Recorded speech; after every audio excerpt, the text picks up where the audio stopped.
Mereka yang gusar dengan situasi demokrasi Indonesia saat ini terus bersuara untuk bersama-sama membenahi keadaan Indonesia yang dinilai bergerak menjauh dari cita-cita reformasi 1998. Seruan itu lagi-lagi datang dari kampus Universitas Gadjah Mada. Di tempat ini, puluhan akademisi dari berbagai perguruan tinggi, masyarakat sipil, alumni perguruan tinggi, seniman, dan budayawan Yogyakarta berkumpul dan menggugat sejumlah penyimpangan dalam proses berdemokrasi, khususnya di pemilu 2024. 31 Desember 2023, saya berdiri sini membacakan petisi untuk mengingatkan para petinggi ini untuk berjalan pada relnya. Namun sayangnya, peringatan ini hanya dipahami sebagai hak demokrasi kami. Tidak dimengerti isinya, tidak dilakukan apa yang menjadi peringatan kami. Mereka dengan sewenang-wenang melakukan kegiatan yang macam-macam, merusak, menabrak etika. Dalam kesempatan yang sama, pakar hukum tata negara Zainal Arifin Mokhtar atau yang akrab disapa Uceng menyerukan pengadilan rakyat. Menurut Uceng, pengadilan rakyat harus hadir ketika lembaga negara tidak serius menjatuhkan sanksi atau penghukuman kepada pemegang kekuasaan yang dianggap melenceng. Saya kira salah satu tawaran dan saya minta bisakah nanti dilakukan di UGM adalah kita akan membuat yang namanya pengadilan rakyat.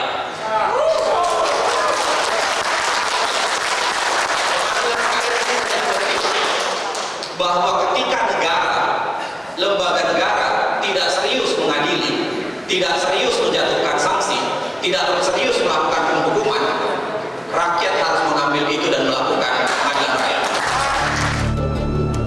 Satu-satunya yang mereka harapkan untuk membongkar segala bentuk penyimpangan, khususnya yang terjadi di pemilu 2024, adalah angket di DPR. Namun semua partai politik yang mendukung bergulirnya angket memberi sinyal untuk tidak gerasah-gerusuh dalam mengambil keputusan perihal angket. Tim Liputan, Metro TV. Baik, oke. Mas Viva, pasca pemilu ternyata muncul lagi gerakan kampus menggugat dari UGM yang bertujuan untuk mengembalikan lagi tadi kelembagaan-kelembagaan, etikanya, konstitusinya ke dalam rel yang dinilai sudah terkoyak selama 5 tahun terakhir. Menurut PAN, apakah memang kondisi hari ini seperti yang disuarakan oleh akademisi di mana etika, konstitusi, demokrasi kita sedang dalam kondisi yang tidak baik-baik saja? Salah satu tugas pokok dari para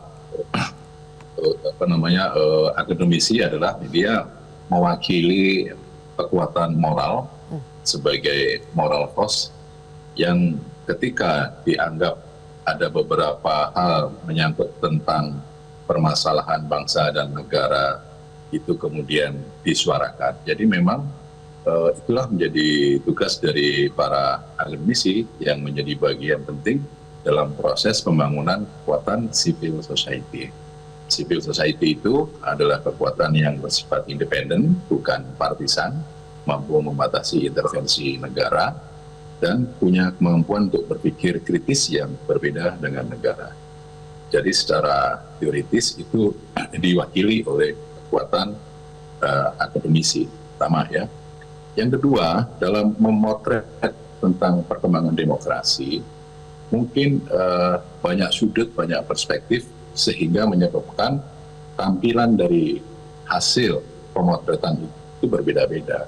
Kalau kami sebagai partai politik melihat bahwa perkembangan demokrasi ini dalam proses menuju pada pelembagaan politik. Ya, jadi ada yang namanya pemilu 5 tahun sekali. Ada penegakan HAM, kebebasan berpendapat, berserikat, berkumpul, menyatakan pendapat secara lisan, bebas berorganisasi, bebas berdemonstrasi.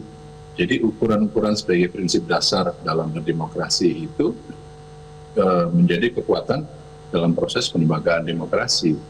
Kalau kemudian dianggap bahwa adanya pelembagaan negara yang tidak berjalan atau disfungsional, Ya. ya ditunjuk saja mana, karena kita ini berbangsa, bernegara berdasarkan kepada peraturan perundang-undangan.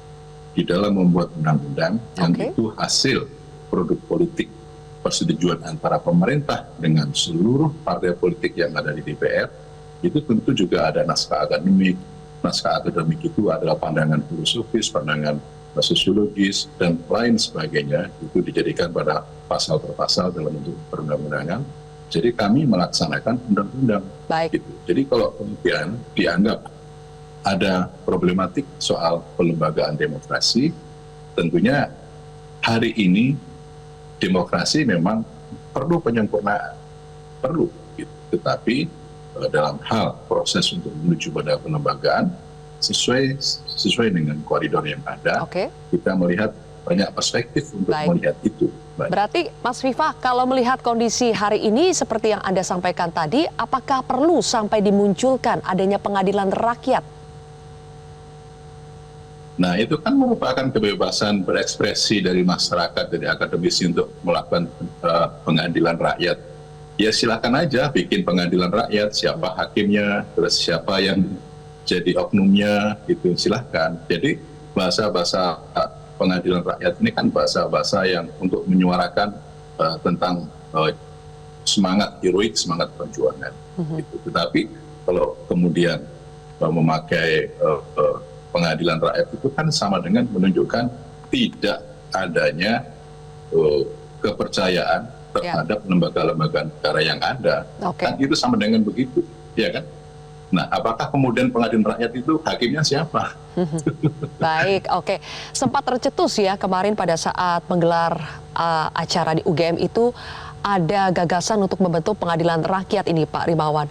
Apa sebetulnya maksudnya dan siapa sih yang harus diadili dalam pengadilan rakyat ini? Nah begini, saya harus menjawab ini karena kapasitas saya itu adalah saya adalah ekonom, saya bukan ahli hukum ya. Jadi memang kita melihat masalah ini dari berbagai perspektif. Kalau saya melihatnya dari sisi ilmu ekonomi tentunya.